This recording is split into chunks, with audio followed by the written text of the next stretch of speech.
놀이공원에서 가족들이 탄 원형 보트가 뒤집혔다. 그리고 그 순간 사람들은 물속이 아니라 기계 장치 쪽으로 빨려 들어갔다. 이 사고로 4명이 목숨을 잃었다.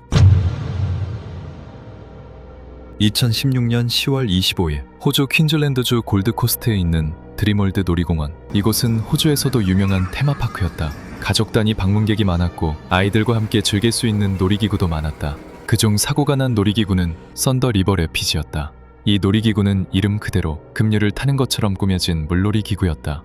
탑승객들은 둥근 원형 보트에 마주보고 앉았다. 보트는 인공 수로를 따라 이동했다. 물이 튀고 보트가 빙글빙글 돌고 사람들은 웃으며 소리를 질렀다. 겉으로 보기엔 단순했다. 물 위에 보트가 떠있고 물살이 보트를 밀어주고 탑승객들은 급류를 타는 느낌을 즐기면 됐다. 하지만 실제 구조는 그렇게 단순하지 않았다. 이 놀이기구가 계속 움직이려면 물을 일정하게 순환시키는 펌프가 필요했다. 물의 높이도 일정해야 했다. 물살도 일정해야 했다. 보트 간격도 유지되어야 했다. 그리고 특정 구간에는 보트를 위쪽으로 끌어올리는 컨베이어 장치가 있었다. 그러니까 탑승객 아래에는 그냥 물만 있었던 게 아니었다. 수로가 있었고 펌프가 있었고 컨베이어 벨트가 있었고 보트의 흐름을 유지하는 기계 장치들이 있었다. 평소라면 이 구조는 문제가 되지 않았다. 보트는 정해진 흐름을 따라 움직이고 앞선 보트와 뒤따르는 보트 사이에는 간격이 유지되고 컨베이어 구간에서는 보트가 천천히 끌어올려졌다. 그런데 사고 당일 이 흐름이 깨졌다. 사고가 나기 전부터 이상 징후는 있었다. 놀이기구의 물을 순환시키는 펌프에 문제가 생겼고 수위와 물의 흐름이 평소처럼 유지되지 않았다. 이건 사소한 고장이 아니었다. 썬더리버 래피즈는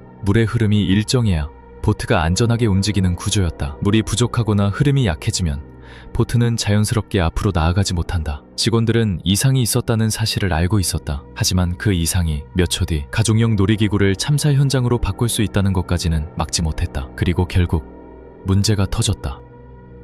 앞쪽에 있던 보트가 컨베이어 구간 근처에서 제대로 빠져나가지 못했다. 그런데 뒤에서는 또 다른 보트가 다가오고 있었다. 뒤따르던 보트가 앞쪽 보트와 부딪혔다. 그리고 원형 보트가 한쪽으로 들리기 시작했다. 탑승객들은 그때서야 뭔가 잘못됐다는 걸 느꼈을 것이다. 손잡이를 붙잡았고 몸을 뒤로 젖혔고 옆 사람을 잡으려 했을지도 모른다. 하지만 상황은 너무 빠르게 진행되고 있었다. 보트는 균형을 잃었다. 그리고 뒤집혔다. 문제는 그 아래가 단순한 물웅덩이가 아니었다는 것이다. 뒤집힌 보트 아래에는 컨베이어 장치가 있었다. 계속 움직이는 구조물, 좁은 틈, 무거운 보트, 멈추지 않는 물살. 탑승객들이 빠져나와야 할 방향은 위쪽이었다. 하지만 물살은 사람들을 다른 방향으로 밀었다. 뒤집힌 보트는 공간을 막았다. 기계 구조물은 탈출할 틈을 더 좁게 만들었다. 이건 놀이기구의 연출도 아니었다. 잠깐의 고장도 아니었다. 단순히 물에 빠진 사고도 아니었다. 그 안에 있던 사람들은 스스로 빠져나오지 못했다. 결국 이 사고로 4명이 사망했다.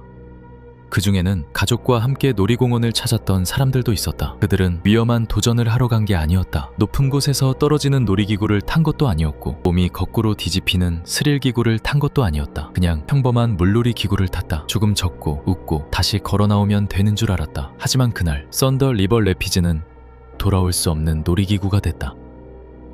사고 이후 조사가 시작됐다. 그리고 사람들은 가장 먼저 이 질문을 던졌다. 그때 놀이기구를 멈출 수는 없었나? 놀랍게도 멈출 방법은 있었다. 컨베이어 벨트를 멈추는 비상정지 버튼이 있었다. 그 버튼이 제때 눌렸다면 뒤따르던 보트가 더 밀려오는 상황을 막을 수 있었을 가능성이 있었다. 하지만 사고 당시 그 버튼은 제때 눌리지 않았다. 여기서 이 사건은 더 무거워진다. 문제는 단순히 직원이 버튼을 늦게 눌렀다는 정도가 아니었다. 조사 과정에서 드러난 내용에 따르면 현장 직원들은 비상정지 버튼이 정확히 어디에 있는지조차 제대로 알지 못했던 것으로 알려졌다. 즉, 위급한 순간에 누군가가 바로 달려가 눌러야 할 버튼이 있었지만 정작 그 버튼을 눌러야 할 사람들이 그 위치와 역할을 명확히 숙지하지 못하고 있었던 것이다. 놀이기구에서 몇 초는 생사를 가를 수 있다. 보트가 멈췄다. 뒤에서 다른 보트가 밀려왔다. 물이 부족해 보트는 정상적으로 움직이지 못했다. 컨베이어 구간에서는 상황이 급격히 위험해졌다. 이 모든 일이 아주 짧은 시간 안에 벌어졌다. 그런데 그 순간 현장에는 즉시 판단하고 멈출 수 있는 체계가 제대로 작동하지 않았다. 더 이해하기 어려운 문제도 있었다. 이 놀이기구는 물의 높이가 매우 중요했다. 물이 충분해야 보트가 자연스럽게 떠서 움직일 수 있었고 물이 부족하면 보트가 멈추거나 걸릴 위험이 커졌다. 그런데 사고 당시 수위 이상을 쉽게 확인할 수 있는 자동 수위 표시기조차 제대로 설치되어 있지 않았던 것으로 알려졌다. 더 충격적인 건 이런 장비가 엄청나게 비싼 장치도 아니었다는 점이다. 설치 비용이 비용이 비교적 저렴한 장비였음에도 그 기본적인 안전장치가 마련되어 있지 않았다. 결국 현장은 사람의 눈과 판단에 더 많이 의존할 수밖에 없었다. 하지만 사람은 늦게 볼 수 있다. 잘못 판단할 수 있다. 위험을 대수롭지 않게 넘길 수 있다. 그래서 안전 시스템이 필요한 것이다. 위험을 사람이 알아차리기 전에 표시해주고 위험이 커지기 전에 멈춰주고 직원이 망설이기 전에 행동할 수 있게 만들어야 한다. 하지만 그날의 드림월드에는 그 시스템이 충분하지 않았다. 책임은 결국 현장보다 더 위로 올라갔다. 형사였던 아던 트레저는 안전의무 위반으로 기소됐다. 그리고 2020년 법원은 아던 트레저에 360만 호주 달러의 벌금을 선고했다. 사고 이후 썬더리버 레피즈는 다시 운영되지 않았다. 드림월드는 이 놀이기구를 영구 폐쇄했고